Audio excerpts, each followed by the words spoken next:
In the team tournament, the Ultimate Schmoedown Team Tournament 2018, the theme is anarchy. Anarchy. Anarchy.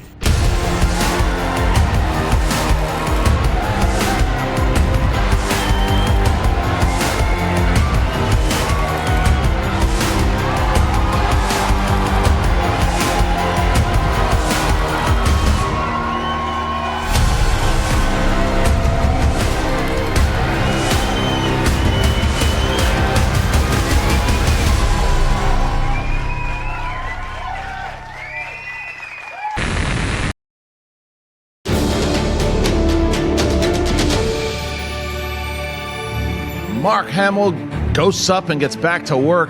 There's some new characters in episode 9, and Sam Witwer, I think he just saved the story group.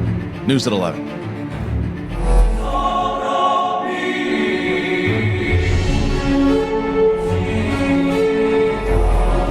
Hello, everybody. Get your egg salad sandwiches ready. It's time for the movie Trivia Schmoedown. No, it's not. It's time for Jedi Council. That's right, Jedi Council. It's our show where we talk about Star Wars.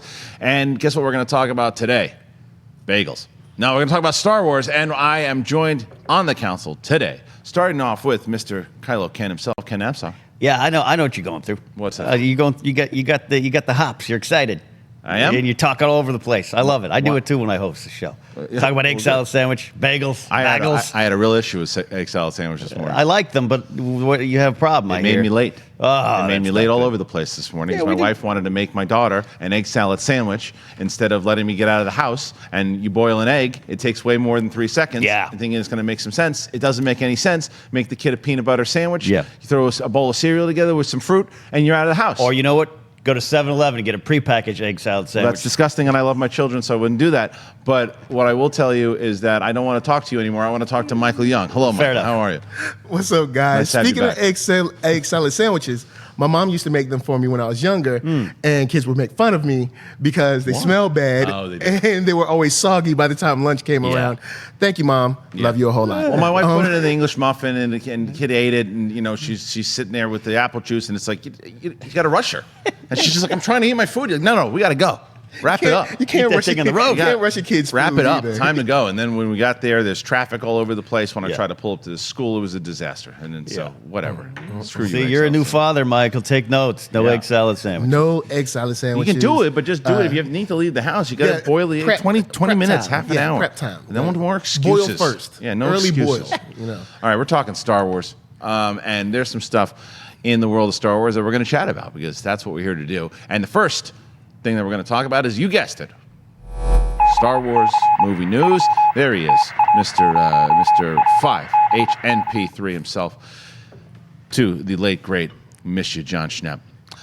So we are going to talk here about some of the stuff going down. Kenneth, what do you got? Well, I can't say your full name because you use your full name. We have got, it was Labor Day here in the States this week. That's true, it was. Did you have a nice Labor Day barbecue and egg salad sandwiches? I don't barbecue egg salad sandwiches, but I did barbecue a lot of chicken. Oh. I had it was stress free. I had to relax, That's chill good. out, watched the Goonies with my daughter, who liked that very much, and You then I watched a deserve lot that. of Ozark.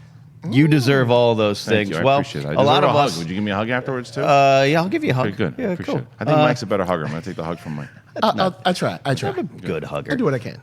You know Mark hugger. Hamill. You heard of Mark Hamill? He does the Luke in the Space Force, and he tweeted out something here on the day before Labor Day. He tweeted out this, and this is a full story. We're just covering what other people already covered. I've always loved the irony of America celebrating #Labor Day by not working. Speaking of irony, I'm posting this a day early because at the moment I'm not in the good old USA, and tomorrow, wait for it, I have to work. Love, Mark Hamill. #enjoy your barbecue, barbecuties. I like that. I mean, you know what? You're a barbecutie. Thanks, buddy. Why's my phone going off? Oh, I just called Ben Bateman by accident. Sorry, Ben. He probably thinks Yeah. he's fired from It happens. anarchy. Yeah, it happens. So we not surprised, but it's always fun to know that good old Joker Mark Hamill's having some fun and getting back to work. Yeah, I mean, this is him saying, hey, guys, guess what? I'm starting work on episode 9. You can figure it out if you're smart, and most people are smart, so they figured it out. I think that this is something that, we get excited about because it makes sense, and you look at where this movie comes out in almost a year, so they're Yeah, going to yeah. start shooting very Yeah. soon. If they started. I think it's shooting, about 2 months in. They already to- started but shooting. So now it's time for him. He's going to do his scenes, and good. I hope we've talked about this already. I hope he has the most screen time out of any Force Ghost that we ever saw. I also like the theories and ideas that if you're going to do flashbacks, as they've done a version of a flashback in episode 7. They certainly did a flashback in episode 8. If you do a flashback in episode 9, I'm all for it. Give me more of Luke back when he's running around with Kylo, maybe showing a little bit more of what they learned. We learn a little bit more of that history. I'm cool with that. And then we see him a lot as a Force Ghost. And I think it's going to be a different kind of Force Ghost. I'm excited he started filming. Sign me up, Michael. How do you feel that he started filming?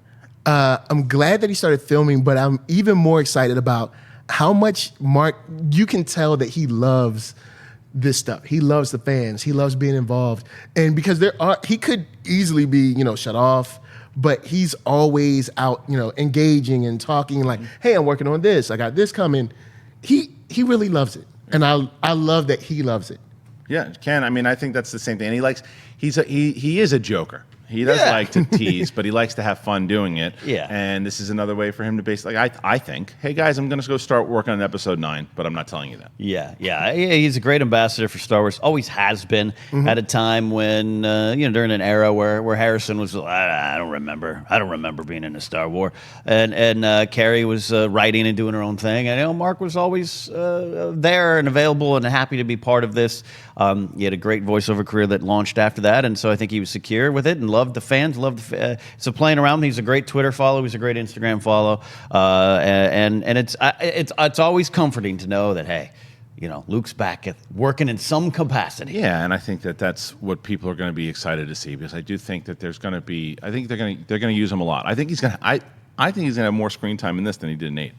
I know that's okay. I do. Yeah. I don't got a problem with that. What? Between any jewels or gems he has to drop on Rey, or any kind of like story that he has to maybe tell to Leia or something, because we know she'll be, here, there, you could be right. There could be a lot of like flashback and, I guess memories kind of thing. Well, it's that, and it's also some of the rules that they set up in 8 of what Force Ghost can do, with Yoda splitting the tree with the lightning, whatever he did.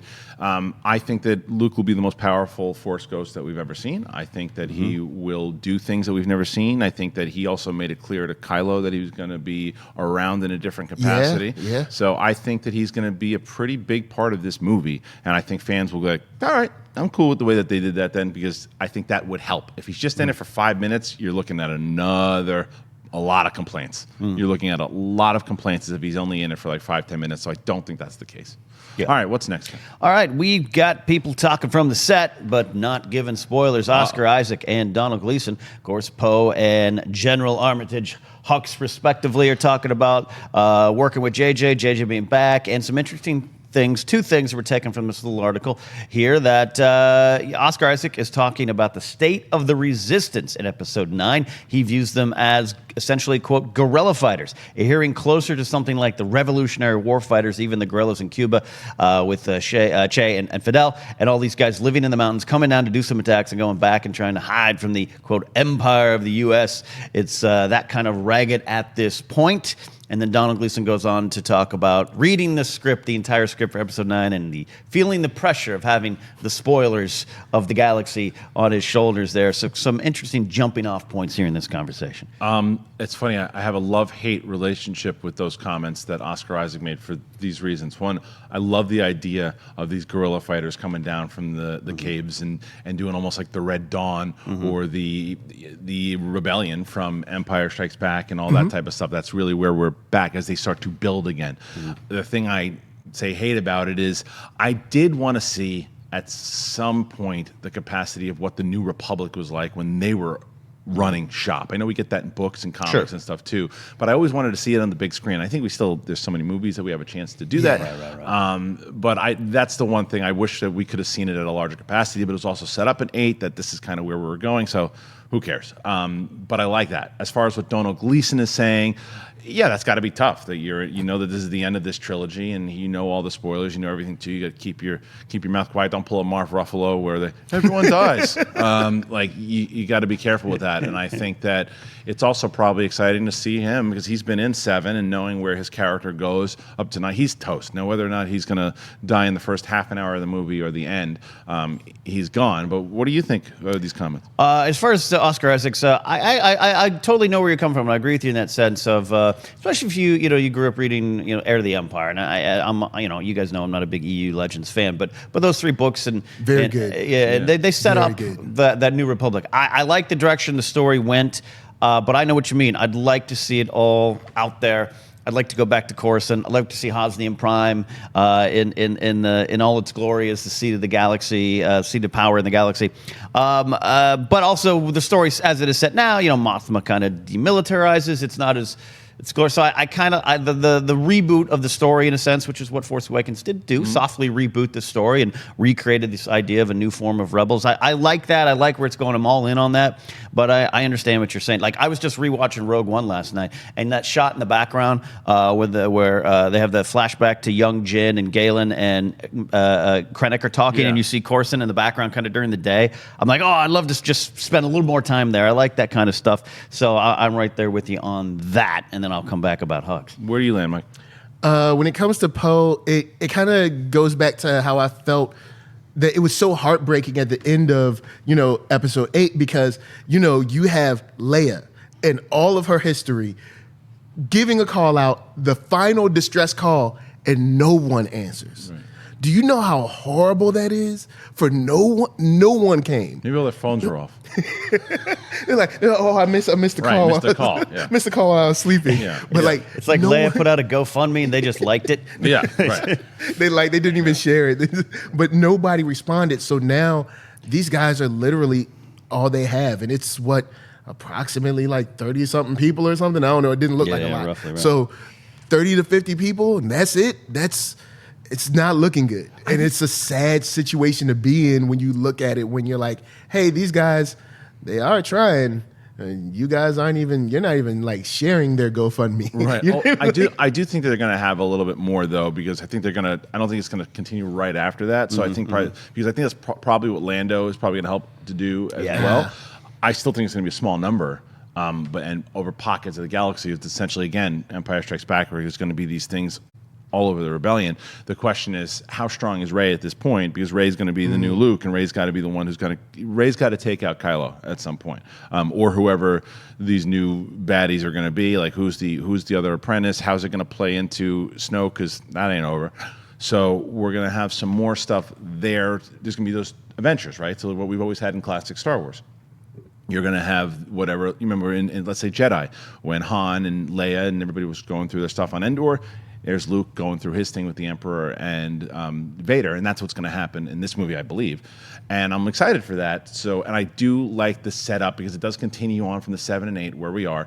I think eventually, though, I hope they don't get scared to say, let's go back, 5 years before The Force Awakens and make a movie over there. Let's put some characters and stuff too. Let's see what happens, because this de-aging stuff that they're starting to do now, it's not bad. It's great. I just want to walk around in life with that. That's what I'm telling you, right? Yeah. But what I'm saying is that you look at the pictures that they already did with Sam Jackson for Captain Marvel, right? He looks great. The Kurt Russell stuff looked good. I mean, Disney's got a hold on it already with Marvel.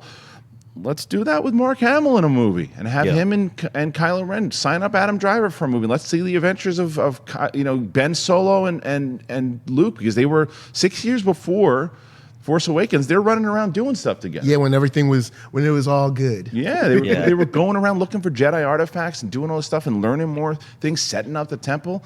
That'd be cool to see. I mean, I think people would be, and honestly, you don't even have to do so much de-aging to Mark Hamill at that point. It's only 6 years or 10 years beforehand. It'd be a cool story. It's pretty. I mean, we go back to Tron, right? Where the first time we saw the Jeff Bridges, the reboot of Tron, or the new Tron movie. The first time we kind of saw it in that big scale, and it's kind of like even go back to Jar Jar Binks. You look back and you go like, hey, Ahmed Best was at the forefront of this motion capture. Circus comes along, Lord of the Rings perfects it, and then technology gets better. I think now it's not a weird idea. And I would look again watching Rogue One last night. I really do love Tarkin in that movie, and now just on my big screen on my house while I'm typing and looking up, I kind of can't tell the difference. You know what I mean? In the theater, the uncanny valley was there, but just out of the corner of my eye, it seems like Peter Cushing's there. And that's the crazy thing is that's right now, right? And that's Yeah, that's 2016. Yeah. In 2020, 4 years, this is what they'll be able to do. Look what they already can do now. So in 2030, there's gonna be new. There's gonna be those people. It's gonna be crazy. Yeah, young Bruce Willis is gonna be running around Nakatomi again, and in a different adventure. And we're gonna believe it because they're gonna have another actor actually pretend and act better than Bruce Willis. This will be around the time that the robots are running the world, but I'll be okay with it. All right. What do you got now? I do have a quick question for both of you guys. Yeah. What do you think will be with Donald Gleeson knowing everything? Do you think there'll be a rift there with? Because we saw he tried to take him out when he was laying down. That was a good So bit. do you think there might be kind of like this shadow group inside of, the First Order, like, look, Kylo got to go. And, kind of like that butting heads. I Because could see it. you can't take a smackdown like that in front of your subordinates. And, Right. But he kept that can't taking stand. smackdowns. He did it twice. He got thrown Well, yeah, against it's the true. thing. Snoke choked But him out. that's Snoke. That That's don't Snoke. count. I know. Yeah, it's Snoke. I think that there's more to do with Snoke. And I think that there's going to be some other stuff that happens down the line, or whether or not Kylo's on the run. I don't know. But I hope that they bring in, because I forget which dictionary it's in, the visual dictionary where they say Snoke had another apprentice. Oh yeah, I think it is in the Last Jedi one. Yeah. It is, right? I think. Pablo puts those little morsels in there. Look. I hope that they use it, because we're going to talk about it a little later, that they don't always listen to the story group and let people kind of run rampant without the story group. But I hope that they do that. That would be cool, because then it goes right into what you're asking, and I think that they could do that, because that was my point of what I wanted to see more with the New Republic, is that in the books, what they showed is, yeah, we won the war against the Empire, but like any other government, there's two opposing sides, and they want to take themselves out again because it turns into a business, really, and there's no one to worry about over here. And then the rise of the First Order happened, but the same thing can happen inside of the First Order here. Now we're the First Order, and they have this corruption, if you will, and Kylo Ren or whoever it is are trying to take them out. But the question is, who are the other players? If it's just him and Hux, that's boring. Yeah, no. That's boring, because Hux is an imbecile. Yeah, no, it won't be. No, I totally agree Poor with that. Hux. There. Yeah. He's an imbecile. Yeah. He's such a dopey cartoon character. It's just like, you are now. Yes. But he's so real, because he's at every corporate job. There is a Hux at every job. Right. If you work somewhere with a cubicle, there's a Hux there. That's no joke. That's why I love Moden Kennedy so much. It's not just because that smirk before he dies represents him going, my boss got here because of his dad and didn't know what to do, and this ain't like the Empire. Ray Sloan is a good-hearted villain in a weird way. She believes in the Empire, but she's good. We love Ray Sloan, but she goes off to start the First Order in the image of kind of a new image of her. Of we're going to do it right this time. What does that mean? I love that idea. One of my favorite moments in The Last Jedi is towards the end with Hux, when they're shooting Luke, and Hux makes that joke about, do you think you got him? Because it's the first time the power starts to turn, where Hux is, the humor is now used to undercut Kylo, where Hux now goes, wait a minute. He's the supreme leader, but he's off his rocker. Right. I think I have an angle here. And that's why I would love to see 9 a little bit more play out. Yeah, I mean, like the power struggle. Kennedy, by the way, it was. I wish he would have survived somehow. I He's just great. wish he was. I remember when you and I saw that together the first time, and I went, "This is a great Star Wars character." Yeah. Remember, I leaned over to you and I was like, "This is a classic Star Wars character." Like Should the have way launched the fighters bloody 5 minutes ago. so good, like his reaction. Oh, I love Mark that dude. Lewis Jones, Shagga from Game of Thrones. Shagga likes axes. I love that guy. Such so a much. great character. All right, what's next? Next, we've got, a little character breakdown story. These things always pop up, and sometimes they're 100% accurate, sometimes they're not, but we like to dive into it. Now, we've heard this one before, and I think this is originally a story came from the hashtag show, but I'm reading from Star Wars Newsnet. I always want to try to credit people correctly, but sometimes I'm reading things on the fly, so I apologize.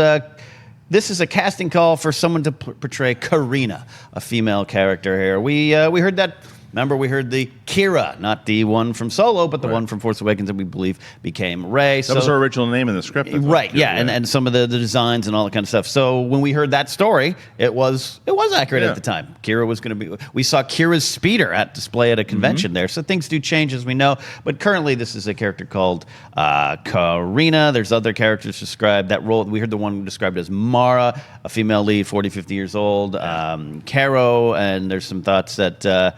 These could be Kerry Russell and Naomi Aki's roles. We don't know this kind of stuff, but we get this idea of Karina, described as a younger Charlize Theron with street smarts and sharp wit. I love descriptions for characters. A good sense of humor, solid comedic timing, and a strong voice. Anyways, what do you think about this? Well, the Mara thing is J.J. Abrams loves messing with the fans. Right. He loves he's notorious for that, to where he wants to say, "Oh, I'm gonna put this out," so they start talking Mystery about box, this. He's notorious mystery for that. box. Yeah. So, but he does that. He does that because he's gonna. They want it to be Mara Jade. I'm gonna say it's Mara, and let them start talking about it, and they get all the blogs can say this and that.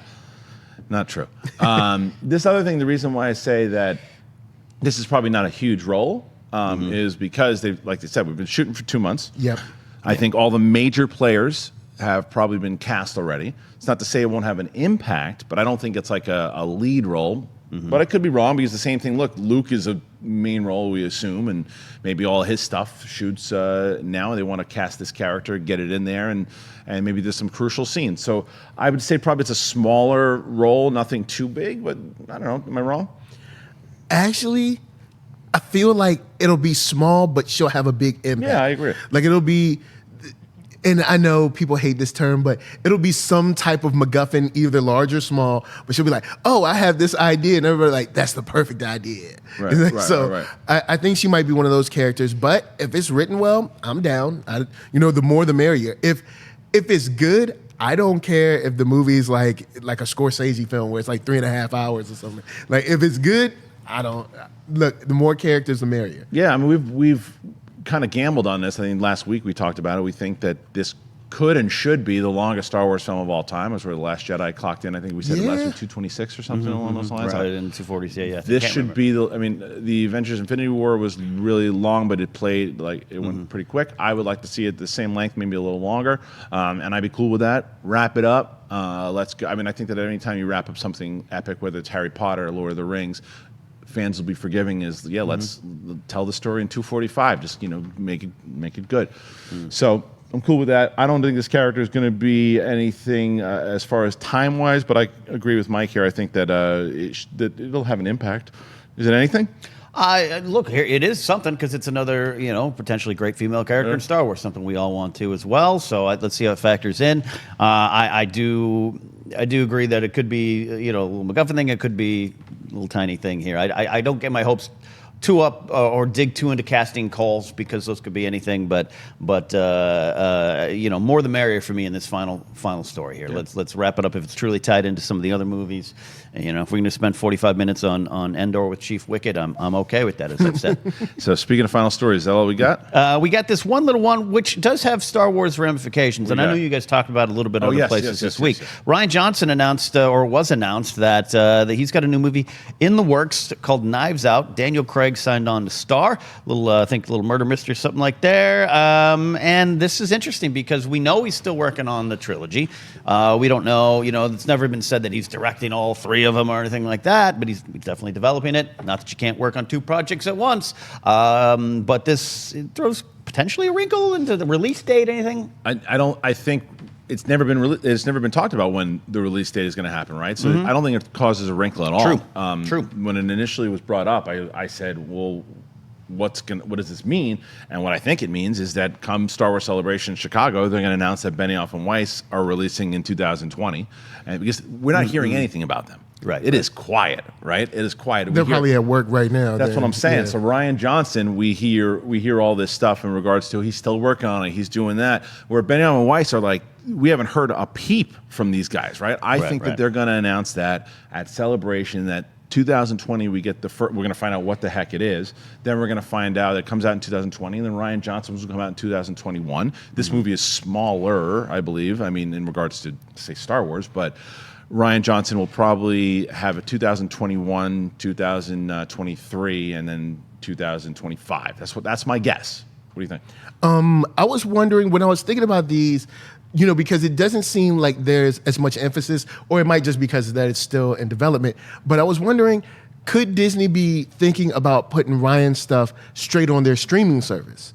Similar to how Netflix does their Netflix films, could they be thinking to do that just there instead of the big screen? But then that is a lot of money to spend because I was wondering, I was like, there's not a lot of noise, but it might just be because He's still, they're still, creating characters or whatever like that. But I was wondering, I was like, they're going to have to sell their streaming service with something.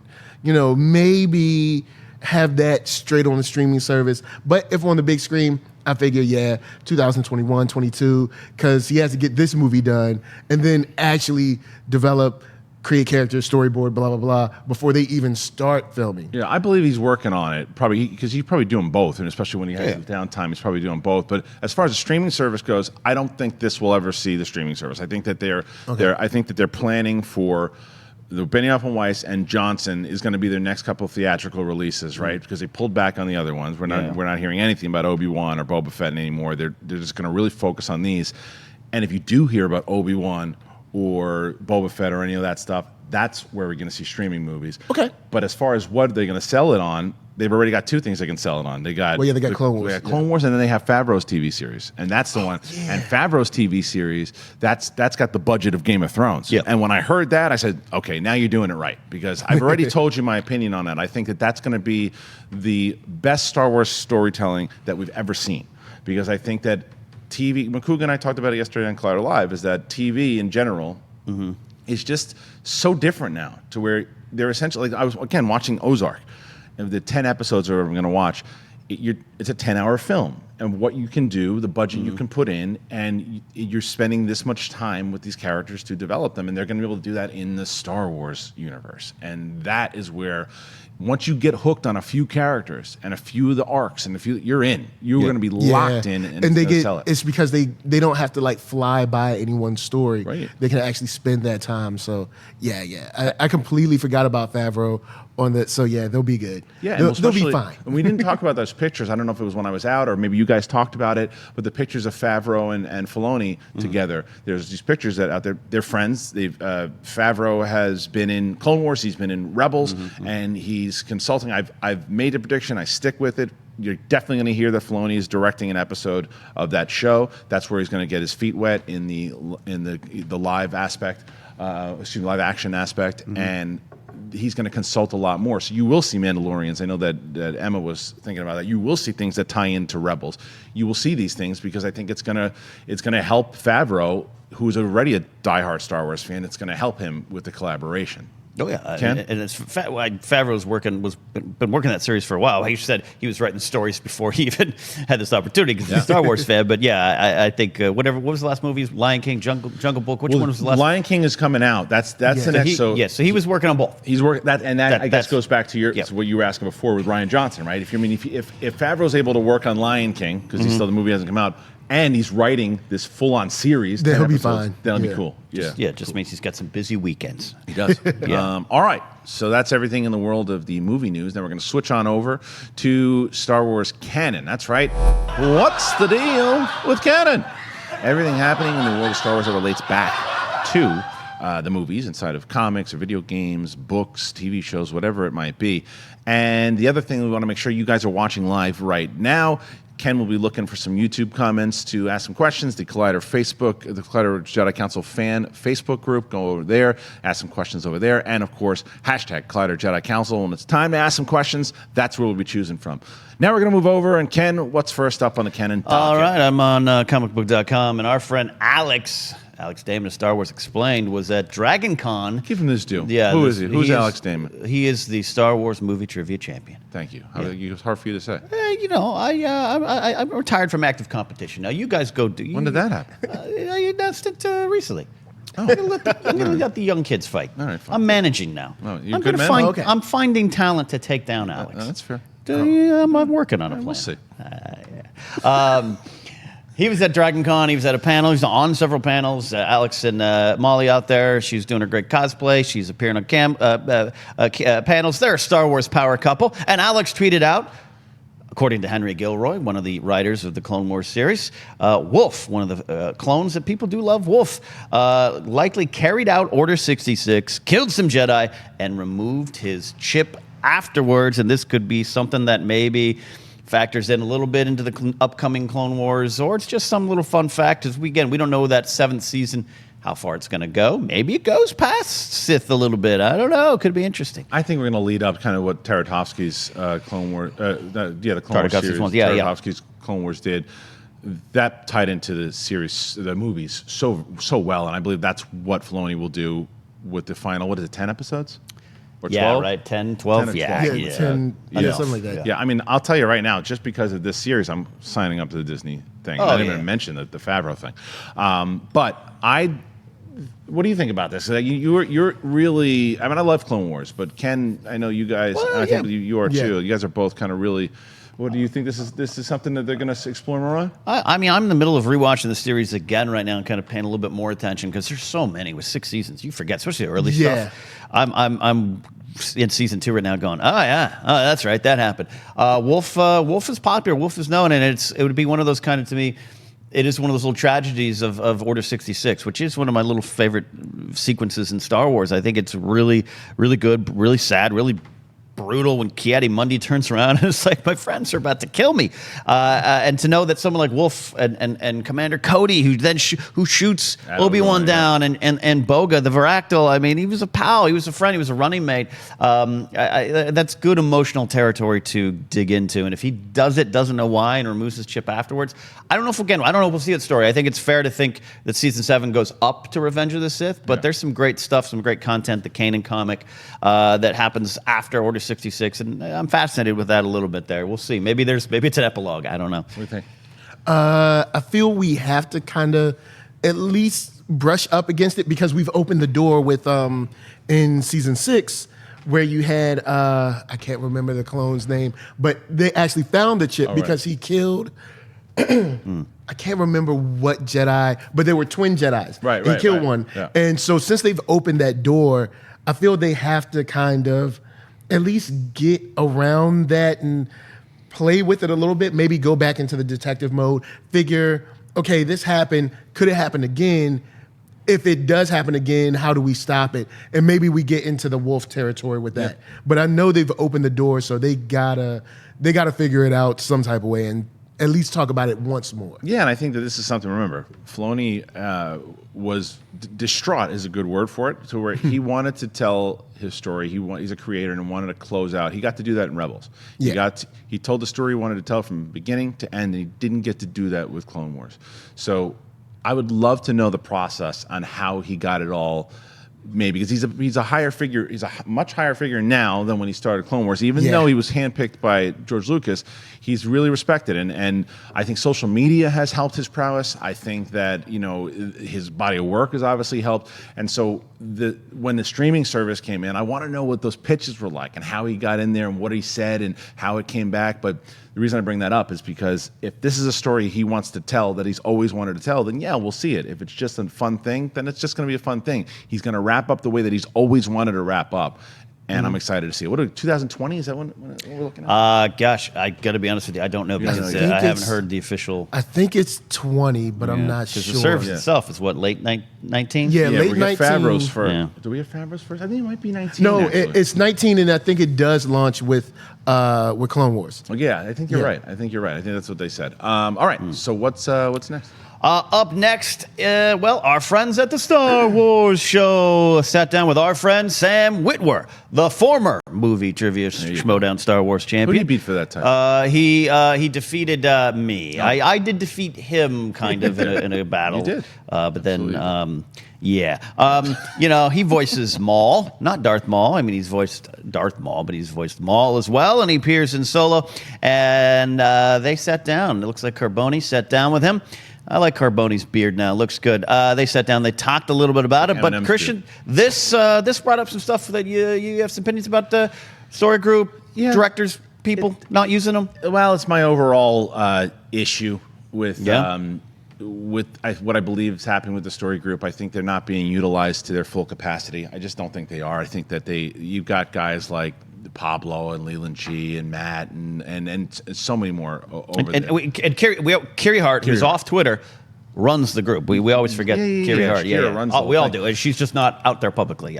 But all of them, I believe, they're being underutilized. And the reason I say that is because from the story that Sam Witwer told is that they're shooting in reshoots. Mm-hmm. They're shooting this Maul scene, and Ron Howard wants to use the double-bladed lightsaber. Mm-hmm. And Sam Witwer is the one who says, no, we can't do that in the timeline. It's not around anymore. Too.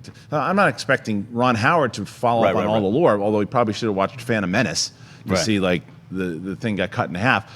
But I'm not. But we're talking story meetings at one point. Why isn't the story group in there going, well, actually, you know this? Like, why aren't they utilizing them? Why isn't there at least one member of the story group sitting around? Now, look, I'll tell you what, I know Sam Witwer, and he probably knows more than most of the story group. So you're lucky that that's who you cast to tell you that, though, too, because there's two options here. It's one, get the story group more involved, or hire Sam Witwer to be on every movie, because he is he's Rain Man. The Star Wars consultant. He is Rain Man when it comes to Star Wars. He really is. I mean, that Iron Man match alone, it's crazy, the stuff that he knows. But like I'm glad he was there. I'm glad that he said it. It's a little minor detail. Would have been the end of the world? I mean, for most part, no. But it's still like people. Yes, it would. Yeah, you're right. With complaints, I hate to say it. You're right. I hate to say it, but it would. You're right. But then you could have said, "Hey, we rebuilt it," but it was a different lightsaber. Yeah. Oh, actually, Mr. Howard, That's what I probably would have been that person. Yeah. Any of you guys that are watching, if you're on Twitter,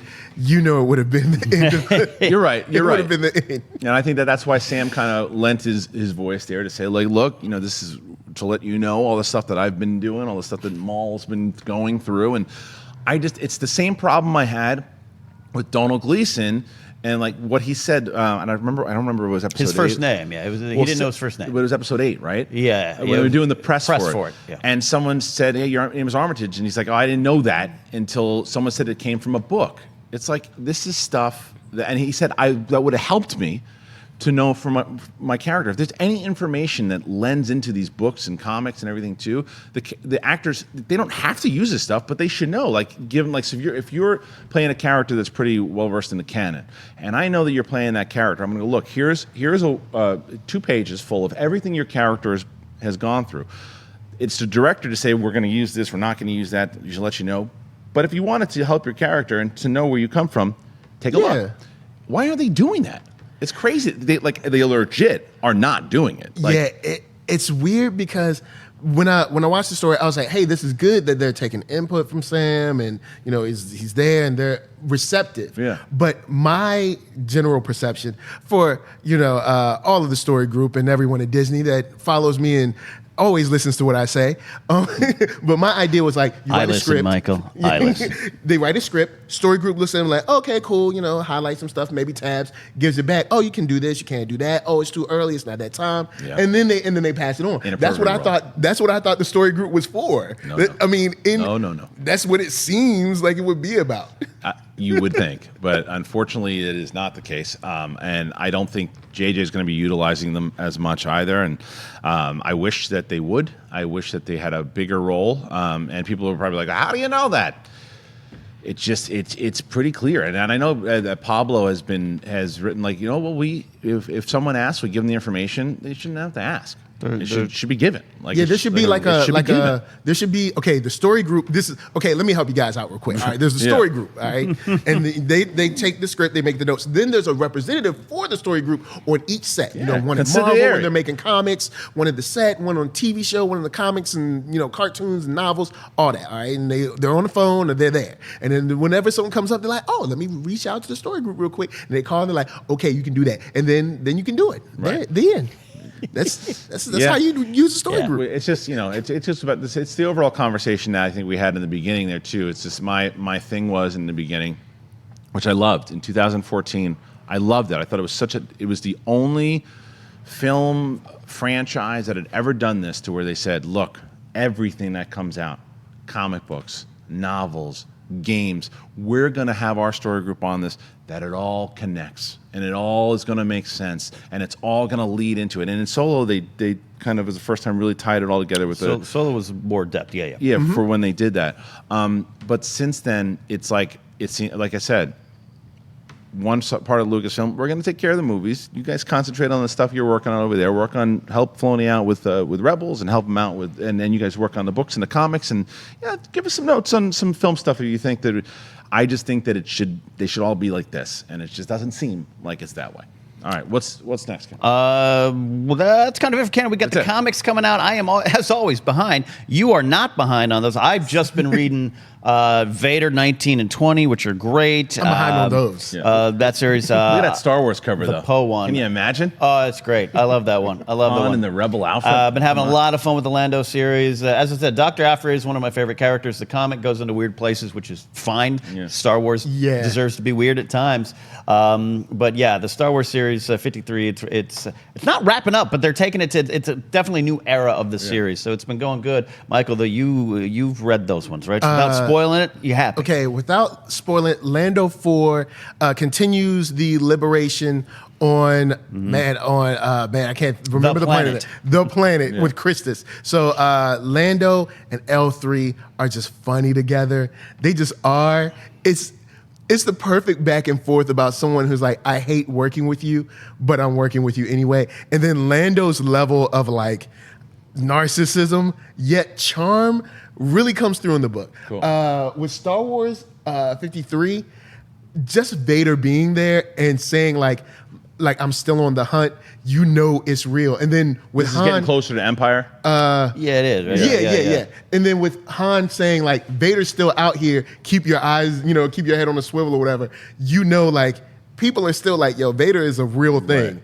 Aphra's is just cute. Yeah. It's cute. It involves a couple, and it involves kind of like a twist where you're like, wow, Aphra is just a fun character. Yeah. So Aphra's great. Yeah, I think if you're looking for something real cute, I think Aphra's for you. If you're looking for like the main Star Wars book that's like, hey, this is between right now New Hope and Empire, then Star Wars is for you. Even though I usually don't read those books, I've been reading Vader and Lando. Vader's and Lando is just smoothness and smuggler dirtiness and backgammon tables, that type of stuff. Yeah, they're having a lot of fun with young Lando, and I really like what they're doing there. And the Poe Dameron comic's close to wrapping up, and I really like how it's ending. It's a good retrospective, and giving us a little bit of those answers in the shadows between 7 and 8. It continues to do that quite well. All right, well, now we're going to shift on over to where it's time to talk to you. That's right.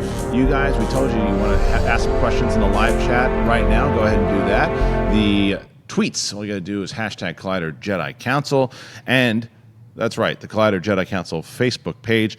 All three of those mediums are going to get you a chance to have one of your questions read. Ken, what do you got? Yeah, all right. I'm going to read this one live first because he's been tweeting me throughout the show trying to get my attention. I see you, Jasik Hedjuk, Old Skull 5. Asks us a couple questions, but I like this one here. What creature would you like to see again the most? And sub-question, what creature in Star Wars did you never like?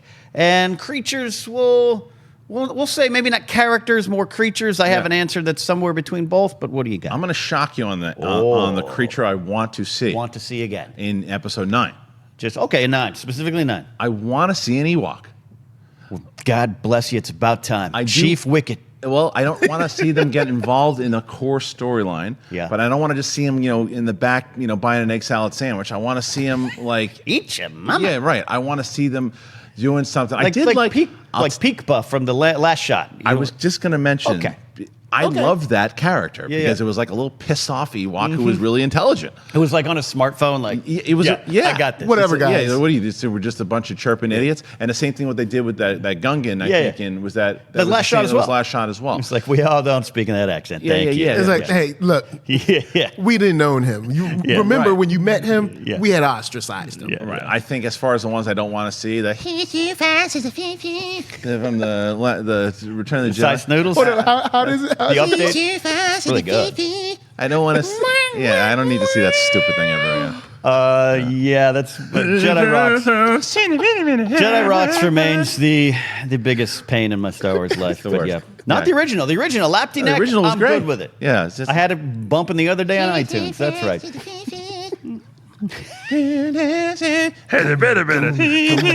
The musical stylings. Yeah, it's awful. I'm no Machine Gun Kelly. You took a lot of heat for that one. I don't care. I'll tell you what, man. That was one of the craziest. I love. I mean, it's not Jedi Council here, but I love Eminem. Love him. He got shredded. Now that kid's gonna pay for it, but he got shredded. Sorry. Yeah, like because hip hop fans can be it can be tough. But I didn't even look at the comments on it. Minox, Yes. don't like or like? I do like. Okay, yeah. I feel like a swarm of them could be a scary kind of scene. Not horror scary, but maybe like anxiety kind of scary. Yeah. And then, even though I kind of want to, but I also figure we don't really have a place for him anymore, a Rancor. I kind of want to see it, but There's always a place for a Rancor. Always. Yeah, I kind of want to see it, but then I'm Yeah. like, nah, it's just your time is done. Oh, the rolling eyes, the rolling ball eyes. Oh, that's the Rathdar. Yeah, is that what you said? Yeah, well, that's one of my. I don't know if it's my least favorite character. It's I don't just, need to see it I again. did. It's not one of my favorite. I wonder what they sequences. look like in the wild. Like if they're just in their own Well, habitat. in the first issue of the Darth Maul series, the 2017 That's or what I 18 figured. Darth Maul series, there's a group hunting him, and Maul. And they look cool in and it that. looks different. Yeah. It's a little different. That's why I don't say it's my least favorite character. And even though like the Borg Gullet, once you learn more about it, it's just not my favorite thing. And Rogue One. But if you read the description of it in the novel, it's a little bit better. The one that's a creature / character that it's my least favorite is Riff Tamson from the Clone Wars. That's the shark. Imperial. Right.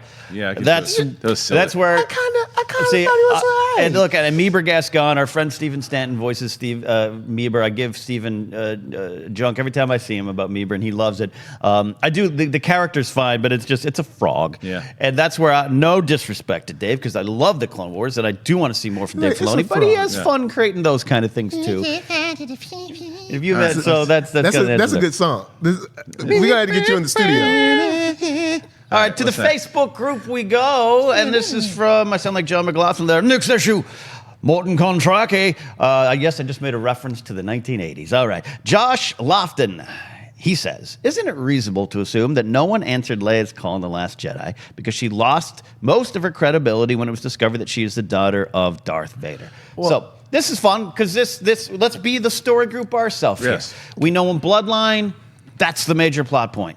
We knew as kids growing up or fans growing up, she's the daughter of Vader. Well, the galaxy didn't. That emerges, that causes problems. I loved that angle inside because, I mean, you look at just politics in general, right? Like what we go through, watching all this stuff and the way that they play politics, they use it as a political point inside a bloodline to expose her. Right. But here's the thing with that question. The majority of the people who exposed her and the majority of people who had an issue with her, dead. They got blown up on Hosnian Prime. Yeah. So the people who really, like the other people, that are just these pockets, maybe they have a couple issues with it, but I mean, not big enough to hold this big thing of don't help her because of this. Because what she's ultimately fighting for, she was right about. That was the thing. Yeah. The reason what she was making a stink saying that the First Order was going to rise up again, and everyone's like, no, they're not. You're making a stink about nothing. You just want to fight because you're Vader's daughter. You got this. That's what they were. But she proved her point. First Order showed up. They Yep. wreaked havoc and they blew up the government. So you'd be stupid to say, well, you'd be like, you know what? Darth Vader's kid was right. So let's go. Darth Vader's kid was right. Yeah. Yeah, no, that's a great point. Great point. Starkiller Base was kind of destroying the 5 planets in the Republic's Navy. Kind of was like, well, I told you so. Anyone left might be afraid. I think that's a good point. Might not have the resources, a lot of reasons, but it could all tie together. I mean, there could be someone out there going like, Right. It's Vader's daughter. Like super self-righteous. I want like, nothing oh, of this. Yeah. Oh, please. Yeah. But nah, even if some of those people were still alive, I think it's been long enough to let it go. Well, you have let that one, it go. although you have that one guy. Look, she's Vader's kid, and her son is a scumbag. He's the one who blew up everything. Yeah. F him. You know, I heard a boy is on the First Order. I heard it. Right. So it's not a matter of the Vader's kids. Like, yeah, she's good, but his son, he's an a-hole. All right, what's next? That's accurate. That's accurate. I don't know why I became the guy in That is so Coming to America. I don't know, but I like it. I think it's all right. Hey, we Joe talked. Lewis's ass. We talked about this a little bit, but let's dive back into it. Matt Christofferson writes, his Twitter handle is @cliffhanger89. Sliced loaf fan, maybe? I don't know. The cliffhanger was what, 93? I don't know. Thoughts on the possibility of the introduction of a third faction that could go up against the Jedi and the Sith in future movies? So he's not just talking about 9, something like the Eternal Empire for Knights of the Fallen Empire. New colored sabers to be introduced to differentiate which color. Could again go time back to our First Order discussion. Someone else emerges. Not yet. Not I want to go because we haven't gotten, and this is one of the things I think a lot of people complain, and I've been guilty of it for sure, is that not enough lightsaber fights, not enough force using yet in the new movies too. But the answer to that, I think, because when you watch like the prequels, there's a lot of lightsaber fights, and then it was like, well, those are the last lightsaber fights we're ever going to get. And the new trilogy, we're going to get a lot more lightsaber fights, and we don't. And like, we're not going. We still have the mindset of we're not going to get any more lightsaber fights. Well, you'll probably get a bunch of lightsaber fights in, hopefully, in the Benioff and Weiss stuff. There's going to be other things that we see. There's going to be other factions, but I want to see the rise of the Jedi and the Sith first. Let me see that first. Let me see some great Sith Lords. Let me see some great Jedi, new Jedi that I don't have to rely on just the Skywalkers and the Kenobis and new people. Let me establish some new Jedi Knights and some new Sith Lords for me and some medium somewhere. And then we can do new factions later on too. I'd like to see the establishment of these things first in another realm. I think this is the perfect time for a new faction, though. And I always love having a third party to kind of like, because then you never know who to team up with. Kind of like, and this is separate, but in Voltron, when Lotor was like, oh, I'm good now. And people are like, well, okay, maybe you're good. Maybe we can work with you. So because this is a perfect time for a new faction to say, oh, First Order is weak. Look, they couldn't even stop one Jedi. They're weak. Our time is now. So that could be cool, have someone come in, a new player where both people like, maybe the rebels are like, whew, thank God they shooting at somebody else. And then, them sort of team up, but then sort of be like, I'm not cool with you. That would be something to help keep the next trilogy going. They're not going to do another trilogy after this one. Oh, really? I don't think so. Never? I don't know. Maybe in like 10, 15 years, with no plans now. We thought never to, but yeah. I think that would be a missed opportunity, though, if they just introduce somebody new and don't. If you're going to do that, if they're going to end it now, then. But why not do Knights of Ren if you're going to do that? If you're going to have a battle within, then you have Knights of Ren turns against the Resistance, but still fighting against the First Order. Fighting the Resistance, but then goes against Kylo Ren and Hux. That I'm cool something with we know, something we established because you've already established that. It. They could say, Kylo is turned from the turn from the evil ways. You ain't evil enough, and then they go after him. Yeah. And then okay, cool. I'll lose my mind. By the way, we didn't even bring this option up last time. If Dominic Monaghan and Matt Smith, if they're Sith Lords together. We didn't bring that up last week. Like Twiddle Evil and Twiddle... Whoever. One's the master, one's the apprentice. And they've been laying out... this goes back to... It's a faction we know already, but what if they've been hiding out in the back, like the way Darth Bane did? Darth Bane sat around for a long time. Right. Like, just hiding out, waiting to expose. And then he finally took his moment and did it. Same thing with Plagueis. Not as much canon anymore, but took their moment and attacked when they could. So maybe the Sith has been building up again, and maybe the chances of that are slim to none. But I'd be cool with it. If you listen to the soundtrack of Doctor Who season 11, it syncs up to Palpatine's music. I love that. In terms of just episode 9. It's got to be Knights of Ren, something we know. We don't have to time a third movie. I would love if Ray Sloane shows up and she's got a golden bathrobe on and she's like, the First Order is mine, bitches, and the fight's on. It's not gonna happen. Just keeping it really classy. It's not gonna happen. It's a classy bathrobe. Yeah. Ray Sloane's there. Like, I've just been waiting. But in terms of the overall picture, going back to the Jedi and Sith, I like to say I think you're right. I think if it's Benioff or Weiss or whoever, we need to establish that on the screen in a big capacity, but. The book, The Legends of Luke Skywalker, that was a weird book at times. The flea living on Salacious Speed Crumb, all the stuff. It does a great job tying into a lot of the stuff in Last Jedi. It also introduces Luke learning about the Tide, Luke learning about the Mist Weavers, who are these other Force users, and who a lot of them, the people who use the Tide on Luel, which is where he gets the fishing pole, are like, no, you don't have claim to the Force. It's not dark and light. It's this one thing. And so it presents this, I'm not saying that there's going to be evil Tide users, which sounds like a bad commercial for cleaning your clothes, but the idea of another group that's like, no, we use the Force as well would be interesting. But I think you're right. On the big screen, if we're going to go establish anything Old Republic, let's spend some time with the Jedi versus down the line. I'm cool with it. I just think episode 9, I say, would be too forced, especially for even if we're looking at 2.5 hours or more. Right, there's only so much you can fit in. Right. All right. What's next? Right. There's a little fun one here from Justin Gilmore. Is this the Facebook group? This is back to Twitter here. Okay. He says, "What Star Wars quote do you use most in your daily life?" Almost there. Every time. Stay on target. Stay at target and almost there. I use all the time. Dealing with Twitter trolls feel your anger. Like sometimes I'll just respond with just that. They'll like jump in and throw some hate at me. I'll be like, feel your anger. I think the thing I've said most in my life, because of my stand-up comedy career, is nine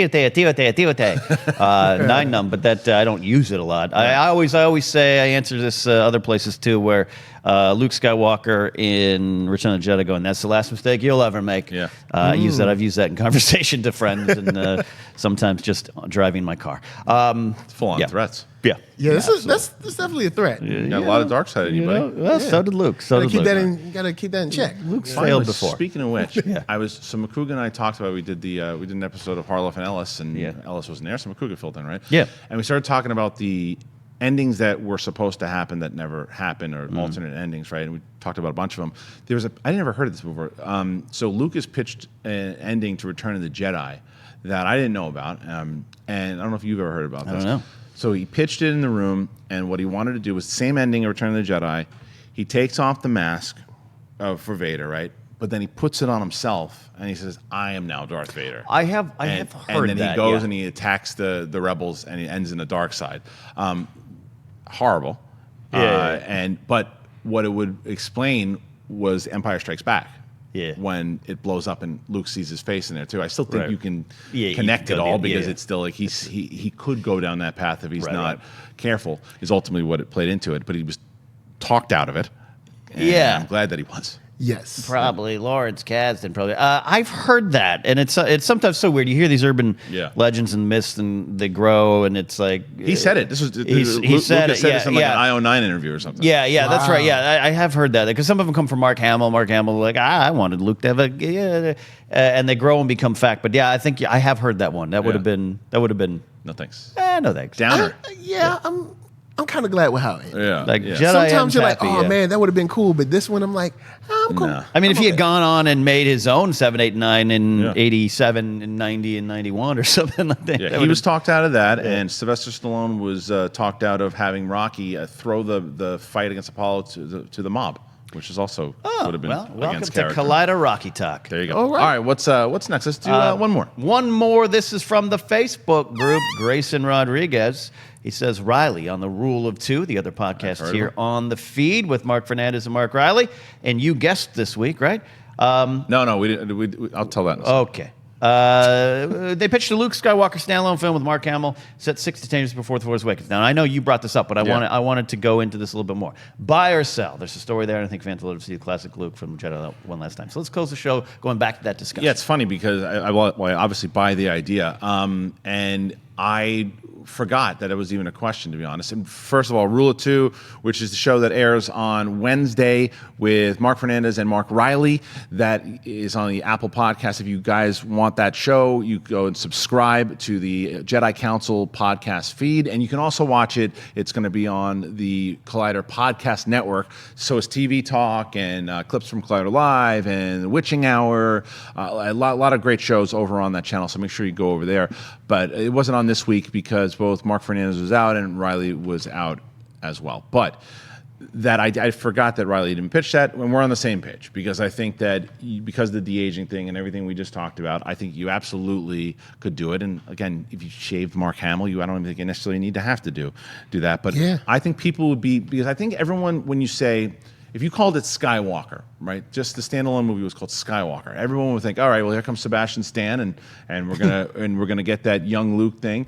But what if they threw it in and it was Mark Hamill in his own movie when he was still running around as the powerful Jedi, and they set that? I know that they're skeptical because I think Solo is really gonna put them on the warning, which is unfortunate because they think all their standalone movies now no one cares, and there were so many different circumstances that made Solo not work. It wasn't because of the interest. There was a lot of different factors going on. It was the timing of it. It was the release of it. There's just so much. I think a Skywalker movie set 6 years before The Force Awakens with Adam Driver and Mark Hamill would do very well. What do you think? Yeah, I'm definitely into that, especially if we're gonna get he will be younger, but a more kind of like Positive. but not only positive, but kind of like at the forefront of the fight. Even though we did get some boss activity at the end of episode 8, but someone who's like still got the belief that we can change something, we can make things better, because that is a part of life as well. Unfortunately, there's also a part of life where you just lose all hope. But I think that would be great to see him in that role, and then see, of course, the youngster coming up under him, Adam doing his thing, and just kind of being filled with that hope. Because then we can see like, whoa, wow, this is how great it was, and then that informs so much more on when you see him in the fire and he puts his hand on R2. I think that informs a lot more on that scene. Yeah, I do. Ken, you think a standalone Skywalker story, because you could call it Skywalker, right? And you would essentially be telling the story of Ben Solo, who is a Skywalker, and Luke. Possible? Yeah, I look, man, I just spent 2 hours and 4 minutes last week tracing the journey of Luke Skywalker from Return of the Jedi to The Last Jedi, and there's so much in there to mine. Until this year, would we have thought that you could have put Mark Hamill in a movie that's set 10 years ago, just because, he's got, like me, got the gray and the beard, just for men, but it's a little bit more now. So there's a lot there, particularly with the fall of Ben Solo. Yeah. There's so much there, leads into... I think we are on the same page where I am. I don't know if you are, but like the redemption of Kylo, I don't know if he's redeemable. Was Vader redeemable? Maybe not either, but there's so much to why Ben Solo fell, why he was forced into training? Was it you're going to military school? Your dad kind of doesn't know what to do with you as a father. He loves you, but I'm running the galaxy. Here's your crazy uncle. He's been off searching, living in Exogorths and studying Mistweavers and all this stuff. He's going to train you. And here's Snoke whispering in your ear. Who is Snoke? Like, there's so much there. There's deep Star Wars lore there. My problem with the turn now with Kylo Ren isn't necessarily just the fact that he's killed his father. He's done all this stuff. He tried to kill Luke. It's not just that, because the argument can never be made, well, Vader did a lot more awful stuff and he came back, right? I just think it's a tired story beat at this point. I think that is true. That is true too. Yeah, that's my biggest problem with it now. It's not just that he's not redeemable. It's the fact that, well, we're going to tease you in episode 8, which I like the way that they did it. They teased it well that he was gonna turn, right, and then he didn't. He turned, but he didn't turn to the good. No, he turned to get the power. Yeah, and that's the thing that to me is like, keep him bad. It's like because now you're just going over the same story beats that you did in the original trilogy. If you do that, and you're going over the same story beats that you'd already tried to tease in episode 8, but now this time it's real. It's like, no, we teased you last time, but this time he's really gonna go face. It's like, no, I'm good. So, he does have that soft spot for his mom, though, because remember he put his fingers on the trigger and he was just like, you know what? True. So he does have that one little soft spot. But do I think he's redeemable? No, I'd prefer him to just stay, I guess, power hungry, angry, filled with rage. I think it actually helps his type of character. Yeah. And then it informs on the rest of the First Order and how they'll react around him. Because he's definitely unhinged right now. Yeah. So I do want to see the fallout of that. Like, can the First Order stand with someone running them that is completely off? Like, he's off. Yeah, he's done. That's a good political question for all of us to ask. Oh, yeah. Final one, because we're live. Kai Peterson at KaiCP4 just tweeted this. Assuming Kylo does not get redeemed in Episode 9, do you see any other possible way for this trilogy to end other than with his death? No. Okay. Gotta go. Yeah. Gotta go. Yeah, I like that too, yeah. Yeah. Unless we're doing another trilogy within the next, say if they're going to start, 10, 11, 12 in 2023, something like that. There's no reason for him to stay around. Yeah. Going to get rid of him. Maybe another battle between him and Rey, or maybe he's overtaken by the Knights of Ren, who say, you are out of pocket now and you got to go. So either one of those I'd like to see. Maybe his own rage turn on him, or Rey best him, and it's like, look, this is for truth and justice and the galactic way. I think you can get a mixture of both, and I think Rey's got to be the one that takes him out. Yeah, Okay. I would hope. Yeah. All right, that's it. That's our show. There I am. We're going to this Collider Jedi Council every week here, every Thursday. Make sure, once again, you can check us out on Apple Podcasts, or for Android users, go to the Podcast One app. Go ahead and subscribe to that feed. I'm really happy with how many of you guys have been downloading the episodes and listening to it, whether it's work or the gym. It's been great. And Rule of Two on Wednesdays, and Thank you to both of our guests today. Mike, where can I find you? You can find me at That Nerd Soul. That's right, ThatNerdSoul. Tweet at me. Let's talk, Star Wars, of course. Let's talk Voltron, whatever. If it's Power or Greenleaf, those things are going on now as well. If you hate it, if you love it, we can still get it on in them comments because I can feel their anger. But yeah, just search Nerd Soul on YouTube. Find me, holla at me, subscribe. Let's chill. And Mr. Ken Napzok, you'll be at the live event on Saturday? I am absolutely going to be at the live event on Saturday. If you guys have not been, you're local, and you're still thinking about coming, there's some tickets left right there. 14 tickets They're left. going fast. It is a fun time, fun event. You'll probably see me walking up the street with some leftover chicken wings and a beer. Not Chicken wings from where? I don't know. I just go somewhere. I'm gonna have to. I'll come with you. I'm gonna get some. Blue cheese or ranch? I like going ranch. Yeah. Blue cheese or ranch? I don't do blue cheese or ranch. Just straight up. I get. I like wings. either. If you want to gift me some wings on Saturday, either garlic parmesan or garlic pepper, or I will take something hot and spicy, like a Cajun kind of spice. I'll take that too. It's a spicy like that. take. But I will be there. You can follow me at What Ken else you doing? Napzok for all my adventures, including YouTube and Instagram and all that good stuff. That is a lot of good stuff. And for me, at Kristian Harloff, make sure if you haven't been watching, every Monday, Tuesday, and Wednesday, 10 a.m. to 12 p.m. PST, Collider Live. That's right. It's our 2-hour show every Monday, Tuesday, and Wednesday. Had a great show yesterday. It was one of the best shows that I think we've done so far. We talked about composers and Brett ran around annoying people in the office. It was fun. So go ahead and listen to that show. You can also find that on Apple Podcasts. And thank you guys very much. May the Force be with you. Always. Hey everybody, Mark Ellis here. Thanks for watching this episode. You want to watch more? Then click up here. Or you can click right here for more great content from Collider. If you haven't subscribed to Collider Video, do so right now and share this vid with your friends. Thanks for watching.